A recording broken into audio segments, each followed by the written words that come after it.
You're listening to a Weeby Geeks Network podcast. Wait a minute, Doc. Are you telling me that you built a time machine out of a DeLorean? The way I see it, if you're going to build a time machine into a car, why not do it with some style?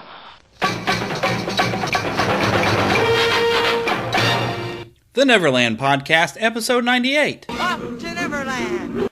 Take a start of the right and stay on until morning. Neverland.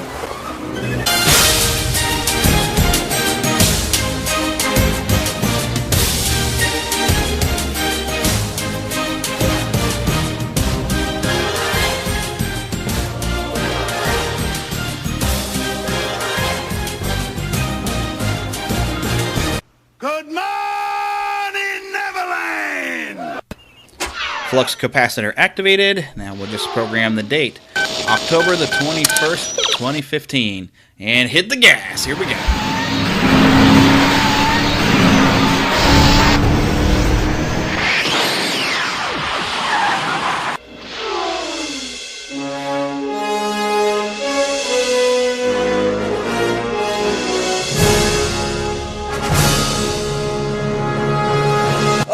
We are back in time for another Neverland podcast. Woo! And the only one cheering is me. Yay! Hey there!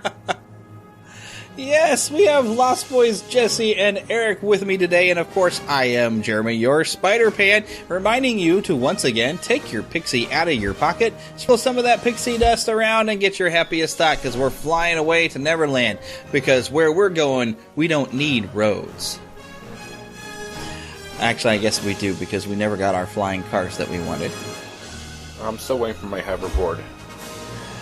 You know how dangerous that would actually be if you had a hoverboard, though? Because I don't know how well you could balance. Well, I'm just dying for a Pepsi Perfect. Yeah, for $20 you can buy one for a limited time. Hey, that's better than the $50 that the movie said it was going to cost. Yeah. But so, if you hadn't noticed, we're going to talk some Back to the Future today because, obviously, October 21st, 2015 is this coming Wednesday. And, you know, I thought it would be fun to talk about some of the things we got, sort of, that were predicted, and basically things that didn't happen. And also because, you know, we're kind of a geeky show anyway, we could talk a little bit about some of the production. I found a whole lot of interesting production facts and everything that we're going to go through. Also, we'll share some memories about our time seeing it and the video games and all kinds of stuff. And we're just going to have a grand old time here and going back in time to remember when we first saw Back to the Future. But the most important thing, Jeremy? Yes? Go, Cubs, go. No! Royals! All the way. All the way. It is your destiny. Go, Cubs, go. They're singing, go, Cubs, go. Go, Cubs, go. Hey, Chicago, what do you say? The Cubs are gonna win. Yeah, but see, the series won't even have started by Wednesday, so, you know, they got that wrong. But now that makes me wonder, when was the series held? Was it actually held earlier, back when these films were being made? Anybody else? I really don't recall. A big baseball fan? Well, I'll put it this way. They did not have the divisional series back then, and so it did start about a week and a half earlier than it does now because of the 5 games extra over 7 days. Aha! So well, there you go. So they got that part wrong. But they didn't know new games were coming. They didn't know new games were coming. But technically the Cubs beat Miami, who did not have a team, in 1989. Right. But now the Marlins exist. Exactly. So they kind of got that right. But they're both National League, so they kind of got that wrong. Yeah, that's true. And, you know, it would have been kind of a fun thing to mention that although when the first Back to the Future movie was released, it was July 3rd, I believe, of 1985. Let me double check that. Yes, July 3rd, 1985 from Universal Pictures it was released. So they did not know that the Royals were actually going to win that year. Going in 2015, they wouldn't have never have expected the Royals to win again because the Royals hadn't won one before. Whatever so, works. We give an excuse for them. Yeah. If you're happy, I guess we're happy. Sure. But go Cubs, go. And go Royals. But I found some really interesting facts about each of the movies. And so I thought it would be fun to kind of go over and talk about some of these, but at least talk about a few of them. A few basic details. It ran 116 minutes, made $390 million at the box office on a budget of only $19 million, and was the top-grossing film of 1985, directed by Robert Zemeckis, which was his fourth film. And, of course, Steven Spielberg was the executive producer, and, of course, starred Michael J. Fox, Christopher Lloyd, Leah Thompson, Crispin Glover, and Thomas F. Wilson as Biff Tannen. Oh, and by the way, did you know Thomas Wilson got tired of people asking him about Back to the Future? When I'm flying in a plane or I'm on the street, there's a lot of famous people that I like to meet. They shake my hand and never ask my name, and they start asking questions that are always the same. Hey, what's Michael J. Fox like? He's nice. What's Michael J. Fox like? Nice guy. What's Michael J. Fox like? He's an alien. Stop asking me the question.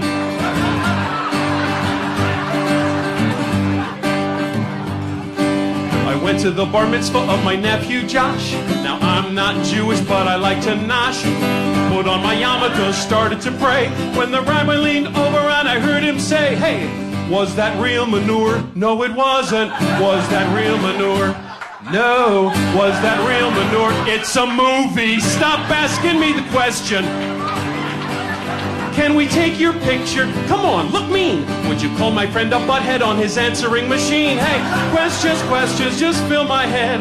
I went to my doctor said, hey, what does a key grip do? Set up lights. What does the best boy do? Help the key grip. What does a producer do? I don't know. Stop asking me the question. Do you all hang out together? No, we don't. How's Crispin Glover? Never talk to him. Back to the Future 4. Not happening. Stop asking me the question. Hey, who's the nicest famous guy you know? Adam Sandler. Who is the biggest jerk? Gary Busey. How much money do you make? More than you do. So stop asking me the question. Thanks a lot, everybody. Thanks for coming out. God bless. Good night.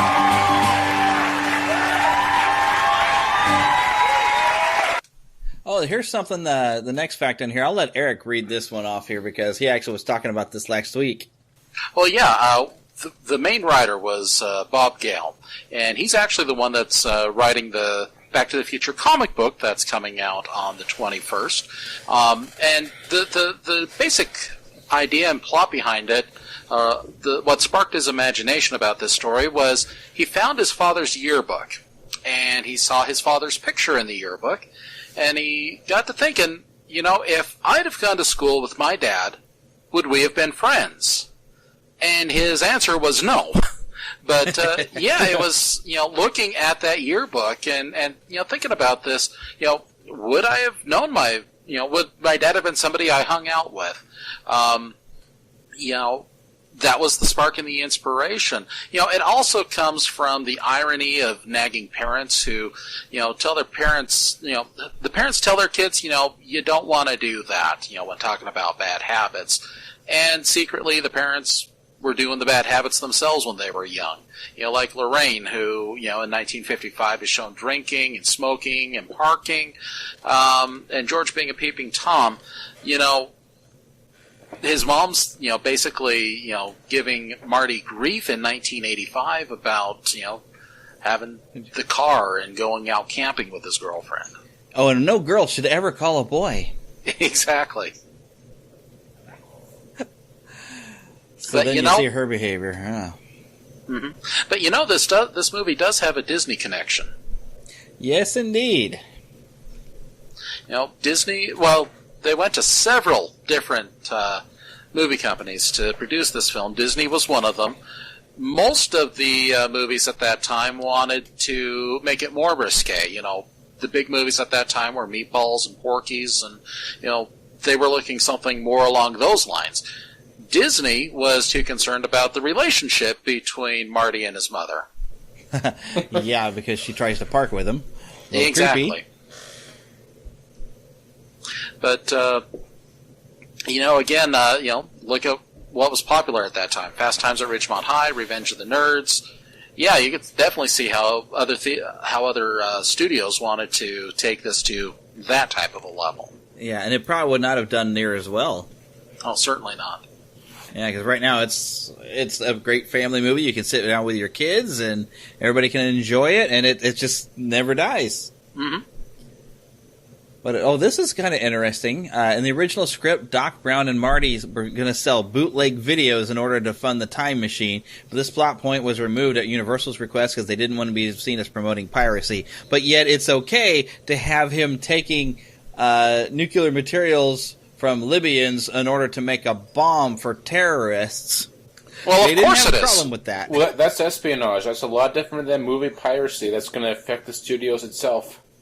Yeah, but that was perfectly acceptable.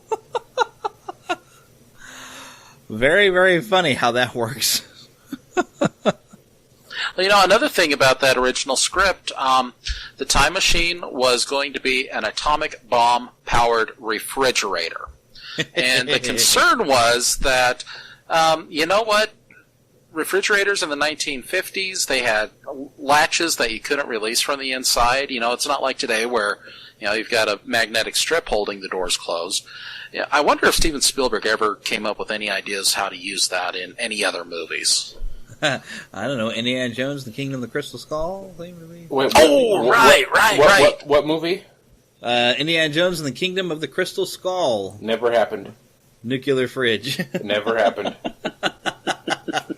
It has its good points, too. Yes, the end. I liked the warehouse scene. That was pretty cool, It never happened. Well, I heard a little bit more talks that Harrison Ford and Steven Spielberg are in talks to try to do a fifth one.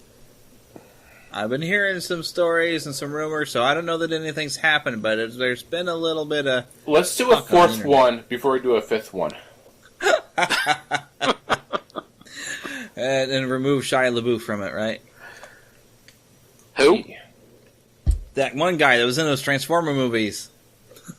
Megan Fox? What movies? Oh, where the guy's just yelling, Optimus! Every 5 minutes. Megan Fox? Is that the only thing you remember about those movies? Yes. I thought every 5 minutes he was saying, no.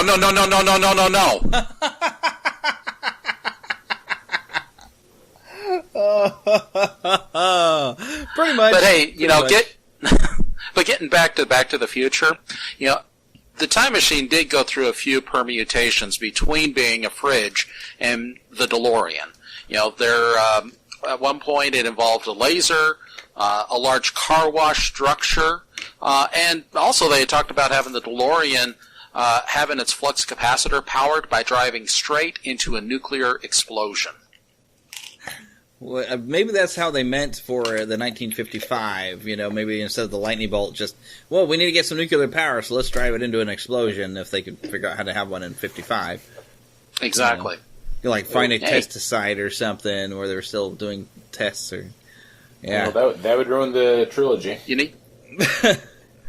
Well, that would fit. You need that 1.21 gigawatts somehow.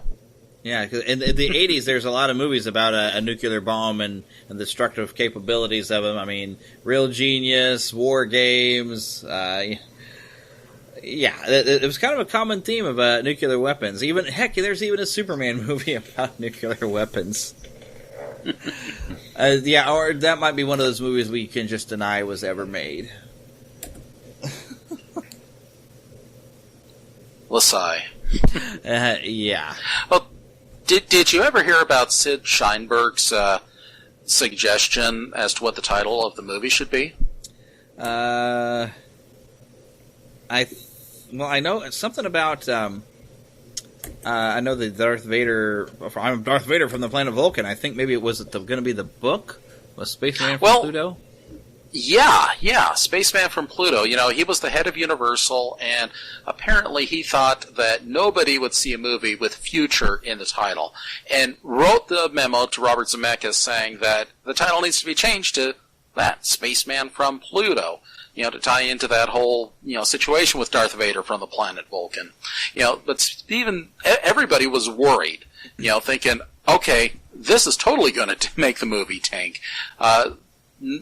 Not just, having a movie with future in the title, but this has absolutely nothing to do with what the plot of the movie is. Yeah. So what happened was Steven Spielberg stepped in, and he wrote a memo of his own thanking Sheinberg for the joke memo, and that everyone got a kick out of it. Apparently Sheinberg was too proud to admit that he was actually serious, and he gave in to letting them keep the title Back to the Future. Which was definitely a good call, because, yeah, it would have been very confusing if they had said something about a spaceman from Pluto. Everybody had been like, what does that have to do with the guy in the car? Is that a spaceship? Yeah, he was from Vulcan. Sure.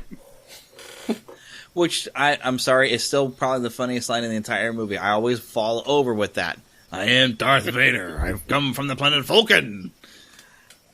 But it's just the geek in me probably that finds that to be entirely funny. Oh, yeah.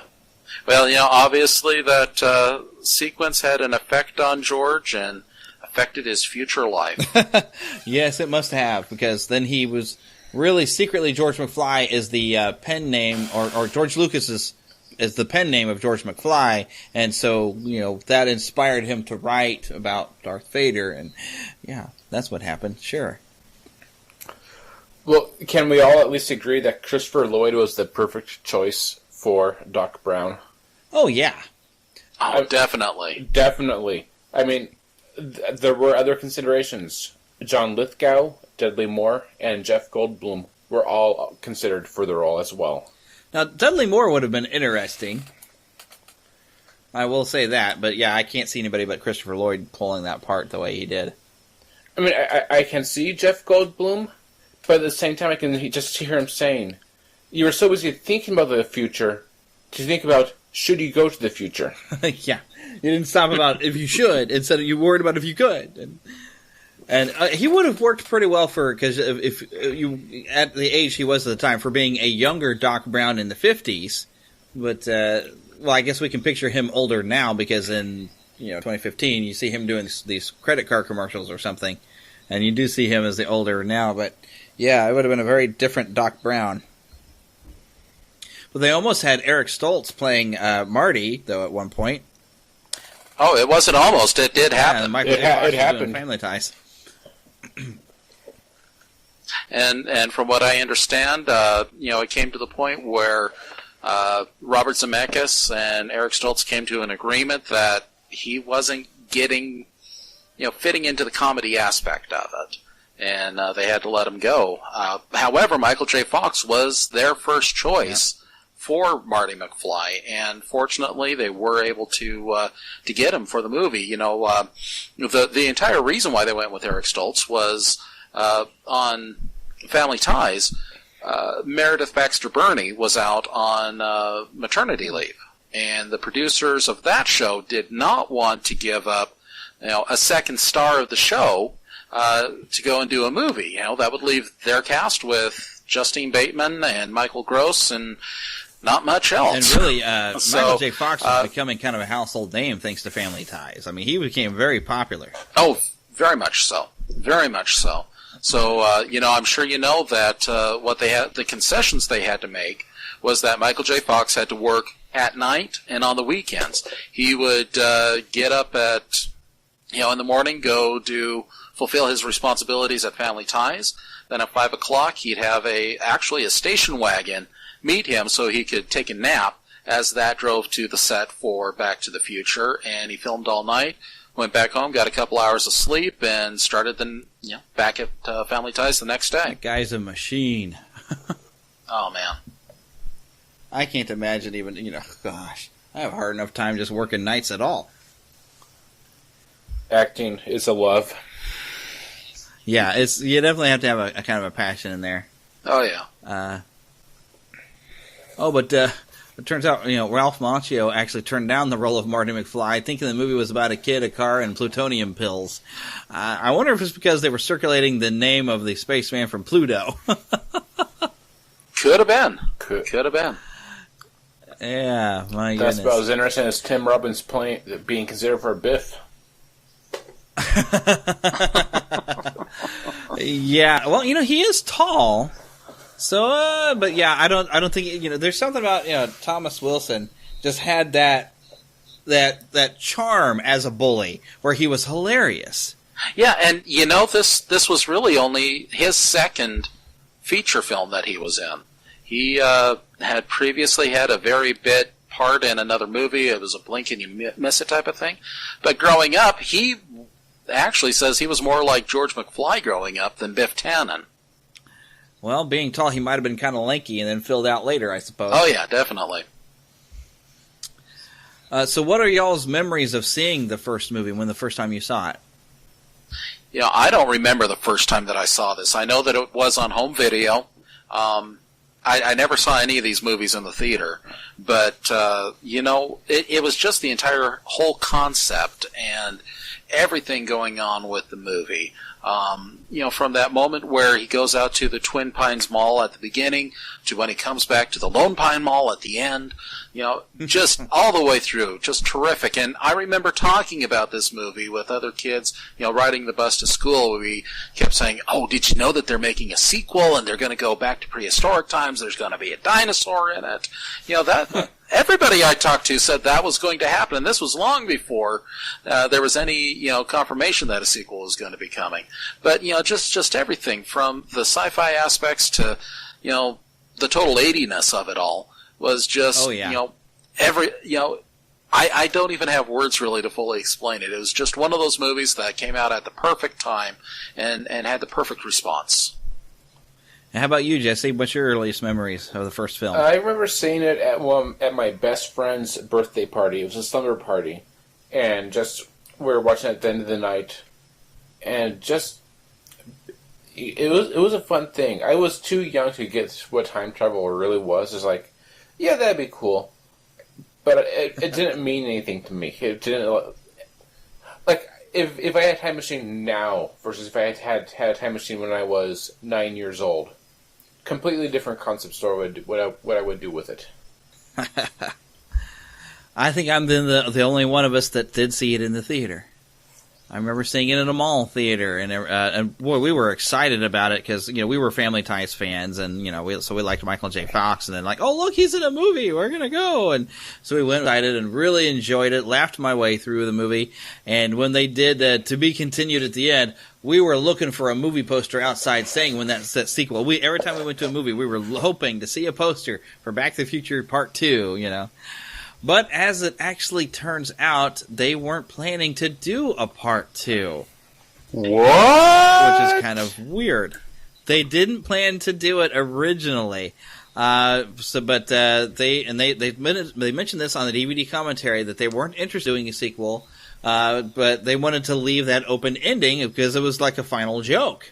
But then they did make some plans for a sequel because the studio wanted it, and they decided to go ahead and remain involved to continue of their creation, and they went ahead and did 2 sequels and did film the back-to-back with Part 3, which Part 3 came out of left field. I had no idea when we went to the theater for Back to the Future Part 2, and the way it ended with that cliffhanger, and then so they rolled into a trailer for Part 3, I about fell over.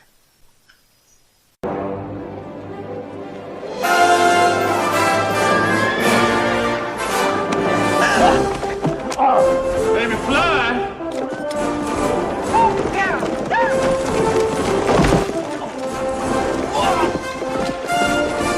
That's right, Lieutenant!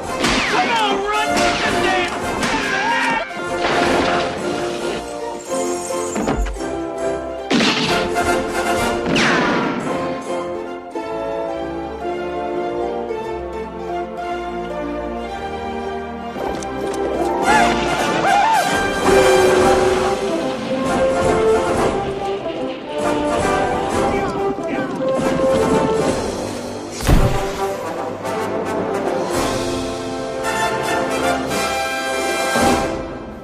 But I think I actually saw that probably on opening day. It was November 22nd, 1989, running at 108 minutes. Film made $332 million of a $40 million budget. So the budget actually had doubled, but the profit rate remained about the same. But it was the third highest grossing film of 1989. I'm sure in 89 it had some pretty stiff competition. I don't know where Batman ranks in there in the 1989 as being. It might have been the number 1 grossing film in 1989. Considering Batman was everything at that point. Oh, yeah. And you know that the production of this, they actually filmed Part 2 and 3 at the same time. A lot like the more recent productions of Lord of the Rings and The Hobbit. Yeah, and Harry Potter. Even though they split one movie into 2 bits, they filmed it all at one time. Mm-hmm. So, but we do have to mention, because of the Disney connection here, Robert Zemeckis was making Who Framed Roger Rabbit, and so it actually delayed the third one for about 3 years when he was doing the production. There was a little bit of delay in the middle of it. And Christopher Lloyd was busy for the same reason, obviously. Yeah, also in Who Framed Roger Rabbit. And Michael J. Fox was making Pepsi commercials. I wonder if that's why they did the Pepsi Perfect in there, just because they're like, ha ha, look, Pepsi. I am sure that a few dollars were exchanged for that Pepsi Perfect promotion. Oh, I'll bet, yeah. And see, Max Headroom, he was actually a Pepsi spokesperson. Really, I think his entire creation was Pepsi commercials, wasn't he? Oh, I thought he was Coke. I thought he was Diet Coke. Or was he Coke Perfect? Was it a New Coke? Was it New Coke? Yeah. Yeah, he was New Coke. Oh, okay. All right. Well, I do remember him. It was a diet soda commercial. It must have been Diet Coke. I remember that they had the humidity on the opposing can, and he said, "Sweating." That's the only thing I remember of Max Headroom, other than the TV series, which I did actually try to watch 2 episodes of it, but there wasn't enough Max Headroom and a whole bunch of, what are these other people talking about? I'm bored. You saw one more than me. Yep, I remember that series. Yeah, I tried to watch it. I really did. But it is kind of cool that Max Headroom, does get an appearance in Back to the Future 2, along with a Michael Jackson version with Ronald Reagan, and then like this Ayatollah from Iran or something that comes. Right, Ayatollah Khomeini. Try the special. It was just a lot of fun, and I like the fact that they stick a Cafe 80s just to kind of have a goofy way of sticking the 80s back into an 80s movie that was now on its way out. We were about to start a new decade when this movie came out. Yeah, very much so, and, you had the 2 kids looking at the video game there, the trick shot game. Oh, yeah, Elijah Wood. Exactly. His premiere. Yes. And, oh my gosh, I even remember the Pizza Hut promotion when this movie came out, where they had the future wear. The sunglasses. Yes, the sunglasses. We got those. They're the corniest looking things. And it's funny because you get to the future and everything it's like the 80s on steroids with the hyper colors and everything. That's pretty much what their version of the future was. Hey, you know what? Talking about the future, here we are. We're in 2015. Yep. What has happened? Do we have what they predicted? I think the closest thing we have is Skype. Is actually last time I watched Back to the Future Part 2, when he's talking on the TV to Flea. I forgot the character's name, but it's Flea from Red Hot Chili Peppers. Mm-hmm. I see that and it makes me think Skype instantly. It's like we've made that step. We actually do have that, and some people now, they do have Apple TVs, which kind of you can work like a computer. So you could use Skype on it, I believe. So yeah, we have sort of. Yeah, and we've got we might not have projection screens, but we don't have projection screens that we can pull down as a shade, but. We've got flat screen TVs. Yes, we do. Heck, we've got even more 4K televisions coming down the line, and who knows, we might have a see-through TV. There's also biometric identification. Yeah. They had to use her fingerprint to get into the door. Heck, look at our iPhones. We can use our fingerprint to open up our iPhones now. Yeah. And we still have our Cubs. We've got. And Yeah, they're actually most right now definitely. competing in not the World Series, but they're in the playoffs, and they're looking strong. So, well, okay. Well, hey, and we've also got drones everywhere now. They're not quite walking any dogs just yet, but those are ever present anymore. I bet you could get a drone to walk a dog, because if you were steering it yourself and just attached the leash and you just flew it low to the ground, you can make that work. And look, let's let's not kid ourselves. There is Pepsi Perfect. Well, yeah. Yes. Which really is just Pepsi in a special $20 bottle. I got a question. Would either of you drink a bottle of Pepsi Perfect? The better question, would I spend $20 on a bottle of Pepsi just because it says Pepsi Perfect? No. If you had a bottle of Pepsi Perfect in your hand, given to you, would you drink it or not? I don't know. Sure, why not? I might, and just keep the bottle because I wouldn't want the Pepsi to spoil inside the bottle, and it may make it nasty in there. I don't know. And that's you could actually eat the bottle itself, but Eat the bottle itself? well, there's enough ascorbic acid and all that good. No, not good, but all that stuff they put in sodas. So you'd eat the bottle? Did you say? Did I hear this No, right? the acids would eat the bottle. Oh, okay. I've got I a would lost. not Eat eat the bottle. plastic for the life of me. Yeah, and that's the other thing. Is it a glass bottle or is it a plastic bottle?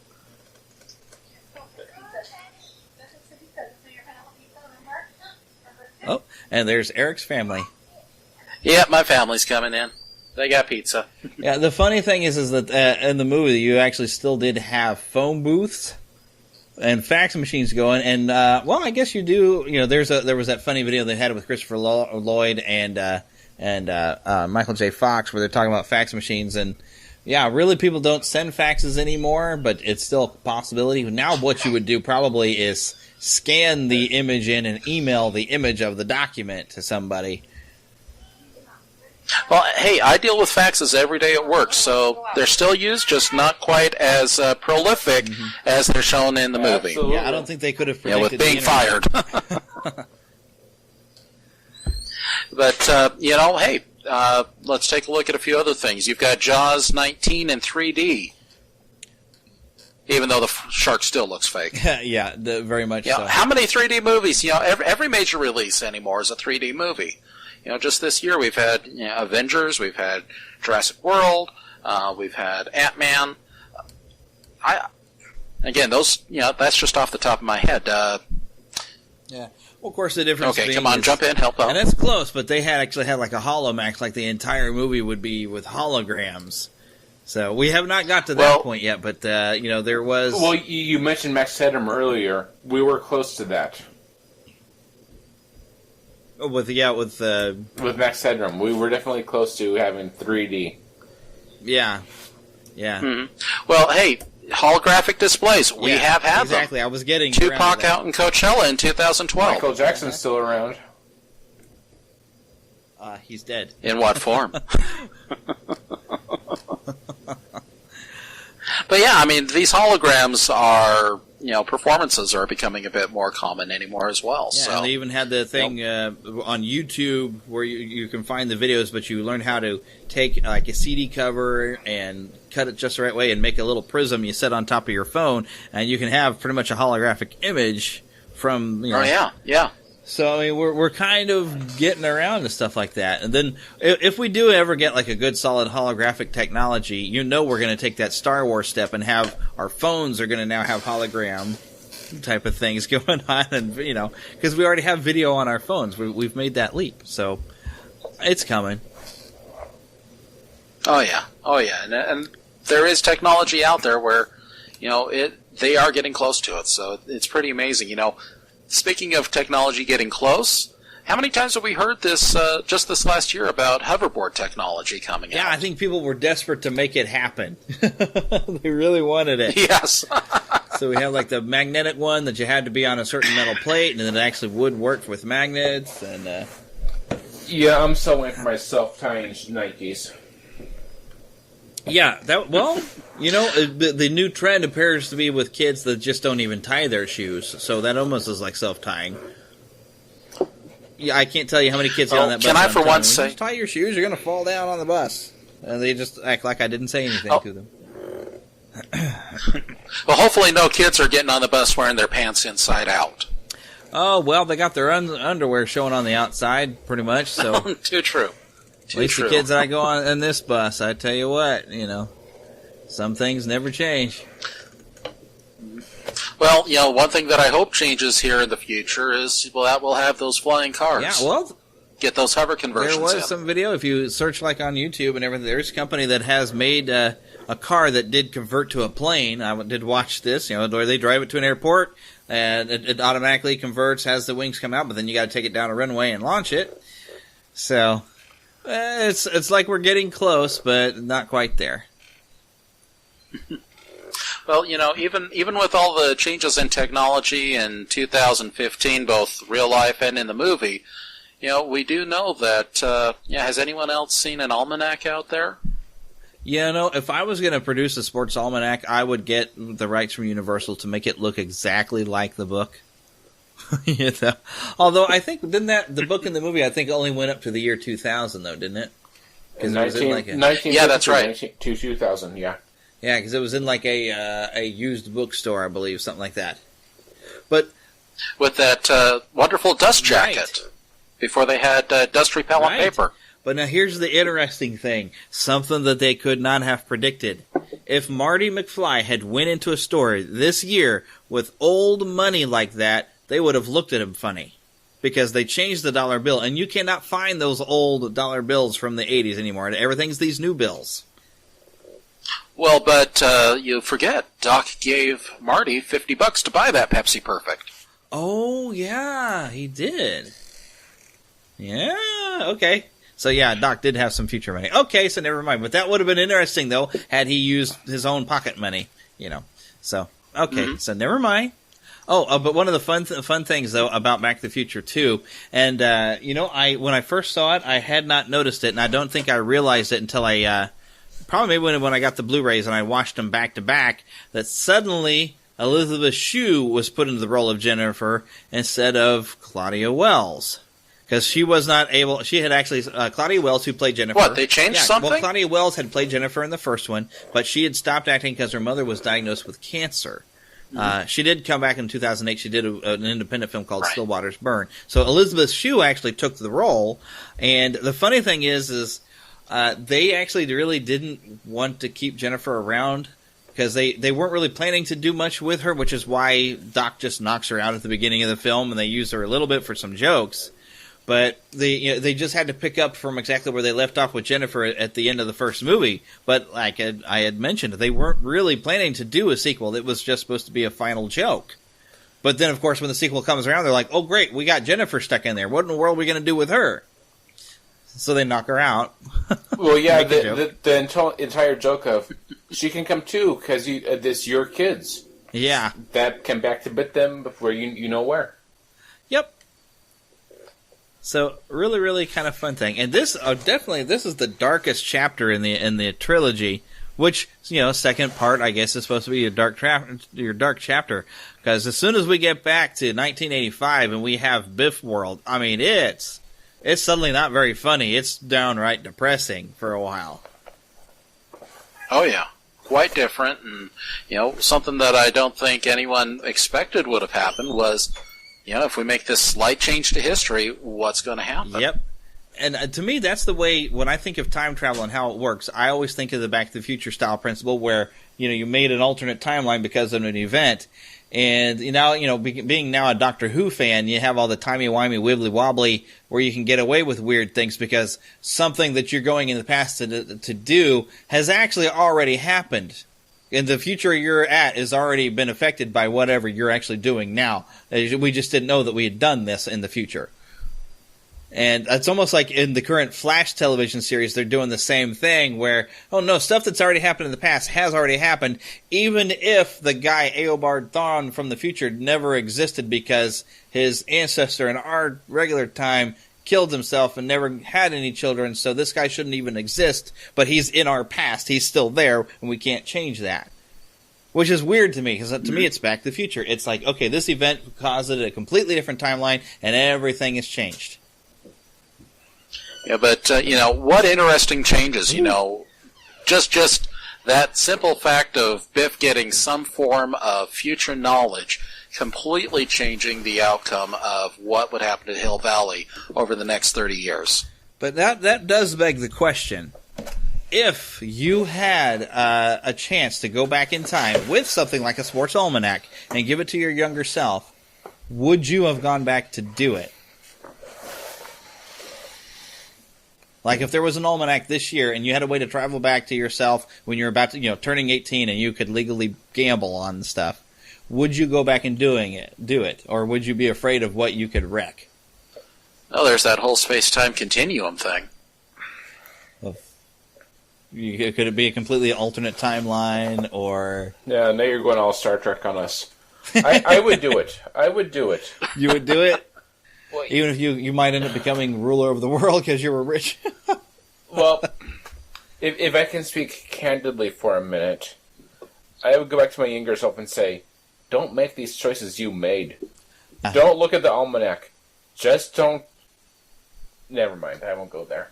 Well, the interesting thing... Oh, no, I agree. The interesting thing is, because there's some mistakes I made in my life that I wish I could go and tell myself to not make the mistakes, but would I know now what I know now if I hadn't made those mistakes? So if I went back and told myself not to do these things, I would never have learned to not do those things. And you see, that's why this movie, this trilogy, is the best example of the space-time continuum. This explored it perfectly. Yeah. I think this movie nails the concept of time travel better than anything else ever could. Yeah, and for getting a way to where it makes sense, definitely, they nailed it. Oh, come on, I'd prefer seeing Abraham Lincoln stepping out of a phone booth and saying party on days. Yeah. There are time travel movies or time travel series that are maybe have some things over Back to the Future, being the fun factor or scare factor, but Back to the Future has the best way of where everything makes sense. Oh yeah.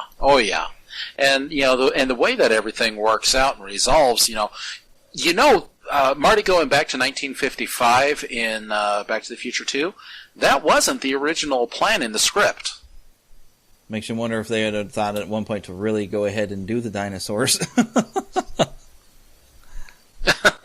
Well, actually, the final act was supposed to be set around within the mid-1960s, with Marty's parents being in college and joining up with hippie movement.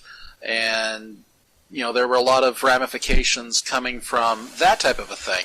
But it wasn't used, primarily because if his parents were supposed to graduate in 1955, what are they still doing in college in 1967? Not to mention, if they suddenly met up with, Calvin Klein again, and realized that he still looked exactly the same after all that time, they might have been like, that was weird.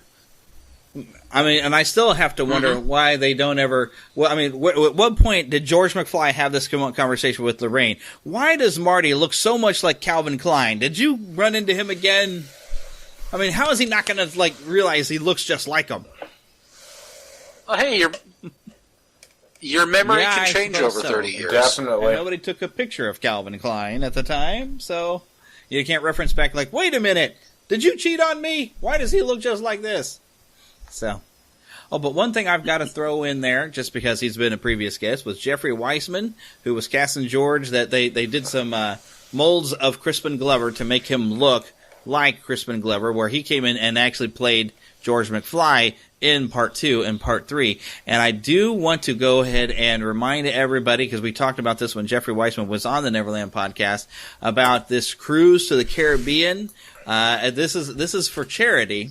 But it's leaving from Fort Lauderdale, Florida, November 7th, and it's going through the 7th through the 14th. Let's see, there's a list of guests. There's a lot of different guests that he's had in there. Going to have an Enchantment Under the Sea dance. It is not too late to book yourself onto this cruise. There's 21 days left at the time of us recording this, but go to backtothefuturecruise.com. And the money from this is going actually to the foundation to, end Parkinson's disease. Of course, which is what has been afflicting Michael J. Fox. So very important. Go check it out. And if you can afford to go on this cruise, have a wonderful time. And then send us an email, call us, let us know how the trip went, what you thought about the trip, who did you get to meet, that kind of thing. And, of course, our voicemail line is 816-226-6492. Hurry up and book yourself BackToTheFutureCruise.com. It's being completely put together by Jeffrey Weissman. Very cool stuff. Mm-hmm. Oh, definitely sounds like it. Speaking of, this whole situation with Jeffrey Weissman taking over the part, I know that there was really some legal changes and some new precedents set in using an actor's likeness in a subsequent movie. So it's really interesting what kind of real-life ramifications this had. There was some stuff, and I know Jeffrey Weissman said there are some legal things that go on that he really couldn't talk about because of that. And so, yeah, you aren't just whistling Dixie. That was some serious stuff. But, okay, so when you first... Well, I saw Back to the Future 2 in the theater. Did you guys see that one in the theater, at least? Home release. And you too, Eric? The same here. Again, every time I saw a Back to the Future movie, it was home video. So you guys had already heard that there was going to be a third one before you saw the second one, probably, right? I saw 2 and 3 on the same night. Okay. Well, for me, I think I already maybe have mentioned this, but yeah, to have that cliffhanger ending, and then suddenly a big trailer for Back to the Future 3, I remember completely floored me. The thing is although I did see the first 2 movies in the theater, the third one I didn't see later until it had been on video for probably a year. And I just was stuck on that cliffhanger for all that time and never got to see the third one. I have a deep, dark confession to make at this point. Uh-oh. Back to the Future Part 2, going to Part 3, was the first cliffhanger I had ever experienced. When I saw 2 going to 3, I had never seen Star Wars 4, 5, or 6. Wow. I had not seen Indiana Jones. This was my first cliffhanger. Well, Indiana Jones really didn't have cliffhanger endings like that, though, to tie into the next movie. But this is my first experience of the trilogy, the trilogy concept. I see. Yeah, and that's like almost a perfect set of movies. Is you get a good trilogy that you can wrap your story in. But of course, anymore now you've got 7 books or whatever. But yeah, 7 stories, 8 movies. 7 stories and 8 movies. Now they want to split a book into 2 or 3 parts, even if it's a short little children's book. Whatever happened to 6 seasons in a movie? Exactly. Well, hey, real quick question for you both. Did you ever think that it was odd when Doc Brown got sent back to 1885, when the lightning struck the DeLorean while it was in the air? Did you find it odd that the fire tracks left the number 66? Or did you even think about that? They do. Now, think about the trail, like he spiraled away, but it does leave a 66 that you see. Is there a reason for that? Mm-hmm. There is, and you just mentioned it. He's spiraling. He's turning on an axis. When the lightning struck him, putting in the 1.21 gigawatts, it also instantly forced the DeLorean to spin, and during that spin, it reached 88 miles per hour, which is what caused him to go back. Yeah.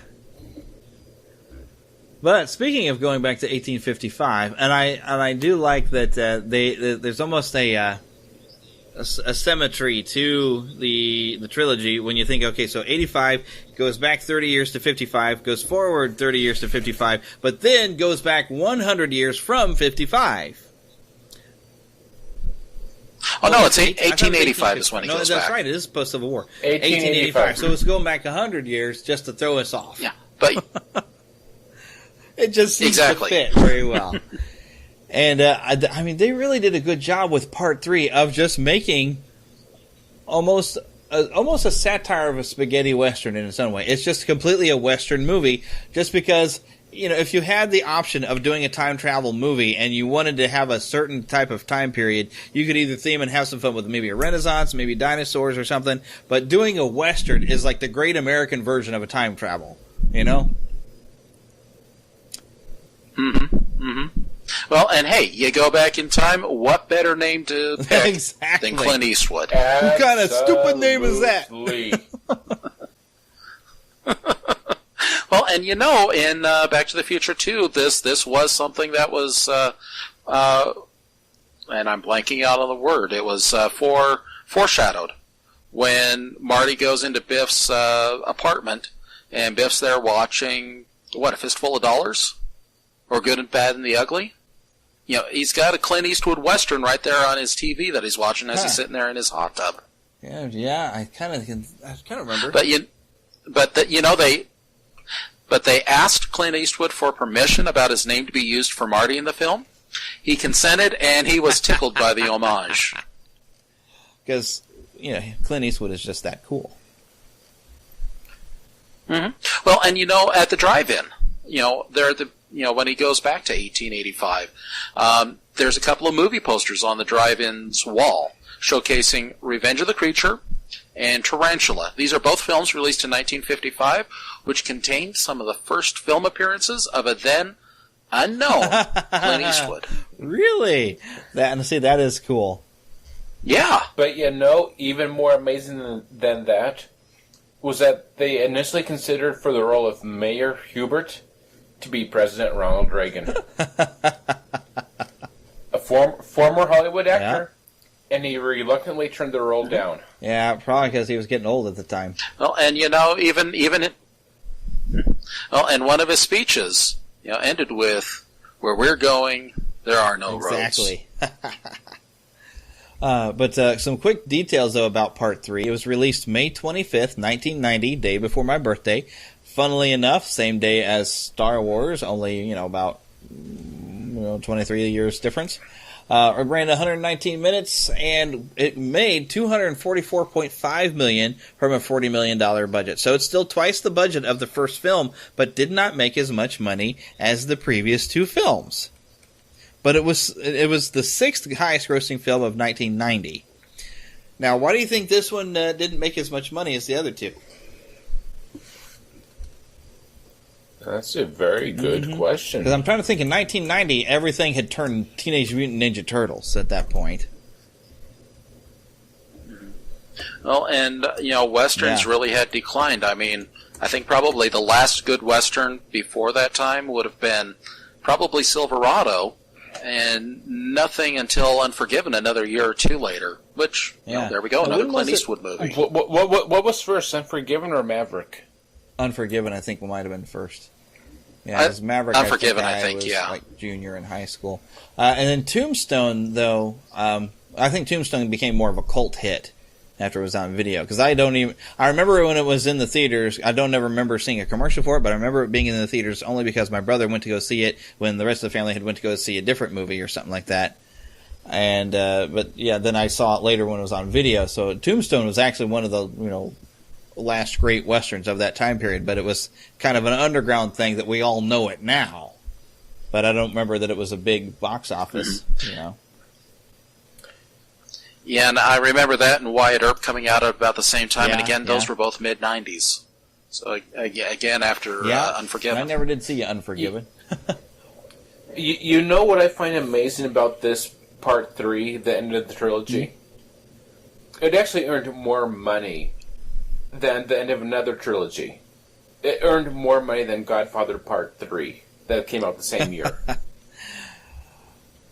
Yeah, no comment. I've heard how bad it is. I only saw the first Godfather film anyway, so I heard the second one is excellent, but I'm not really into gangster movies, so I haven't ever sat down on it. I'm sure it would be good, and I'd probably enjoy it if I ever watched it, but yeah, maybe one of these days. Well, I agree with that, but this is a whole other episode. But if you were to consider Back to the Future, the trilogy, versus Godfather, the trilogy, we'd have a whole different discussion going on right now.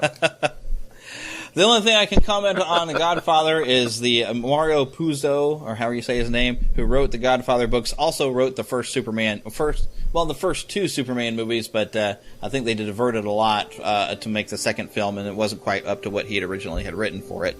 So, but that's an interesting little fact. Another interesting little fact, when Back to the Future 3 came out, it was the first movie to use Universal's new 75th anniversary opening studio logo, where you're actually coming across the surface of the Earth. You see the sun rising behind it until it pulls out, until you see the whole Earth and Universal written across there. which I mainly always think of that one with Jurassic Park. Ah, me too. Yep. Me too. Just because I saw that like 14 times in the theater. I saw Jurassic Park twice in the theater. Yeah, my dad snored the first time.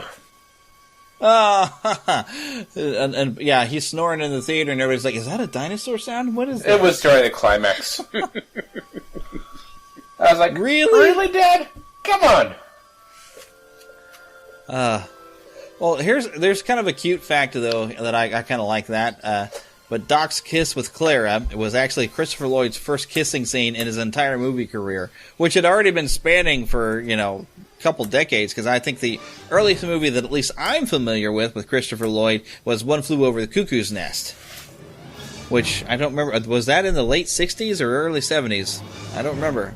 Late 60s, and I only know that because that has an Oregon connection, which is where I'm from. Ah, and what would that connection be? It was filmed in Salem, Oregon. Huh. There was an actual mental institution there. Did they use it for the set then? Yes. Wow. Yeah. Oh, goodness me. Well, we probably better wrap this up here because we're running out of time. But time? We have nothing but time. We'll just have to go back in time.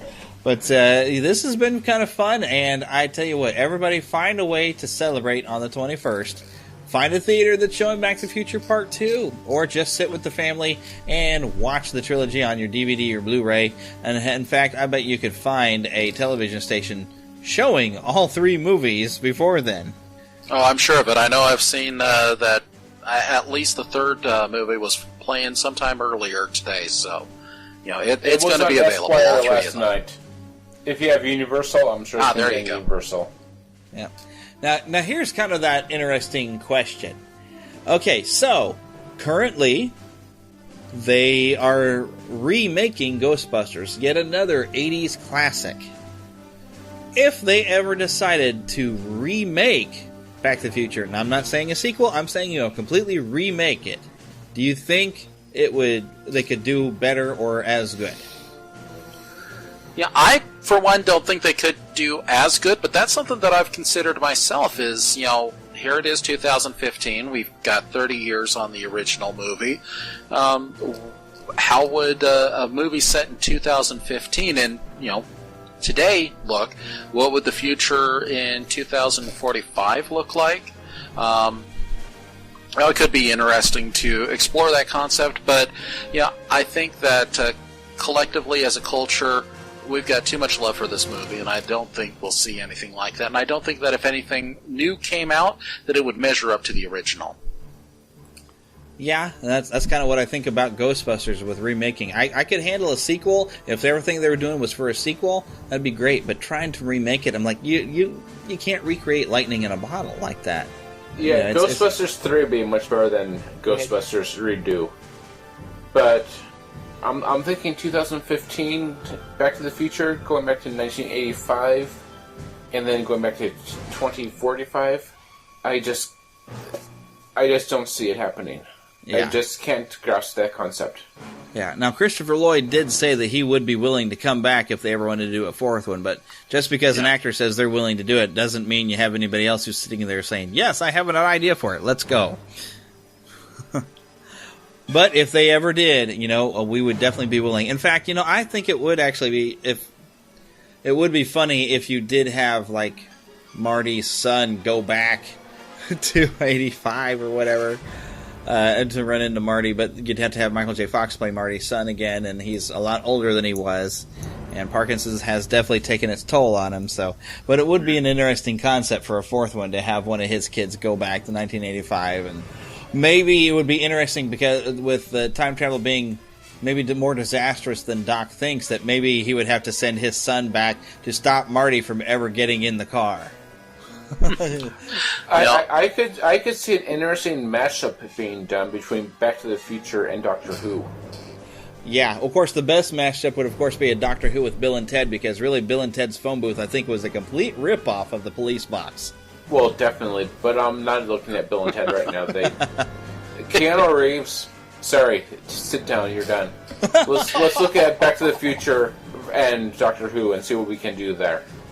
Well, the great thing is, though, is that, there have been expansions of the Back to the Future universe. We had the Back to the Future ride at Universal Studios Hollywood and Orlando. There was a short-lived animated series which Christopher Lloyd actually hosted. It was mostly about the adventures of Marty and Jules and Vern, Doc Brown's kids from Back to the Future 3. But, hey, we've got this new comic book coming out on the 21st. And it's being written by Bob Gale. There's more story that can be told, even if it may not be in a filmed format. So, there's a lot that's out there, and, we've got some good stuff coming up that we can look forward to as well. Yeah, absolutely. And did you guys either of you guys go on the Back to the Future ride ever? Universal Hollywood or Orlando? Yep. Never been there. I did in Hollywood. I absolutely loved it, except I walked off that ride with a headache. I did it in Hollywood also, and I, like you, was very nauseous. The Blu-ray release that I picked up a couple of years ago actually did have the original pre-show and ride video actually on there as a special feature. Mm-hmm. Very cool. So I didn't get to experience it as a ride, but I have seen the video in high quality and high definition. But we cannot neglect to mention probably the most infamous bit from Back to the Future 3, and I almost forgot about this, but how many times have you now seen the clip of people pointing out that the scene there with Jules and Vern, where the little boy apparently had to use the restroom and is trying to signal somebody that he's got to go to the bathroom, and he's got this almost crying look on his face as he's pointing at himself. I've seen that. Yes. We have to mention that. It's now the most infamous scene in the Back to the Future trilogy. Anyone with kids knows that scene. Yeah. Yep. And there's days I can't get to the restroom because I'm driving somewhere, but I feel that way. So we feel for you, kid. Okay, but we better wrap this puppy up here. So, well, thanks for coming on, guys, and hopefully we'll see you. At least maybe Eric will come back next week. We're going to talk about some Disney villains here very soon. So we're planning on a great panel discussion. It's going to be great, so make sure you all come back for that next week.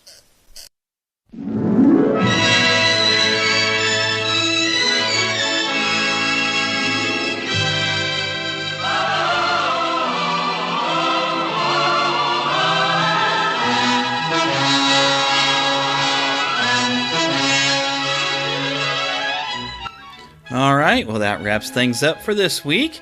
Make sure you do remember that here in October we are having our review drive. So if you will kindly take just about 2 minutes to go onto iTunes, write us up a review, and then make a quick copy and paste that in an email to podcast@neverlandpodcast.com so that I can find who has sent me the reviews. I will be selecting some winners to have some fun little prizes. I have a Frozen-themed prize, and I have some Avengers-themed prizes, and also a special gift that you can only get from Marceline, Missouri, Walt Disney's Boyhood Home. Very, very cool stuff, so make sure you get those reviews in here this month. You still have 2 weeks to get those reviews in, so get on it. I do remind you at this time, though, to keep a pixie in your pocket. By that, of course, I mean to keep that young at heart, good attitude. That way, you can share a little of that pixie dust with other people with a simple handshake or a smile. But until we see you next week, God bless. Thank you for listening to the Neverland Podcast. Please subscribe and rate the show on iTunes, Stitcher, and Blueberry. We love to hear from you on twitter.com/neverlandpcast and facebook.com/neverlandpodcast. Leave us a voicemail at 816-226-6492 and send email to podcast@neverlandpodcast.com. Join us next week and we'll once again go to Disney and beyond. The Neverland Podcast is copyright Blue Band Productions and all original content belongs to the same. Other content is copyright of their respective creators and is used under Creative Commons license.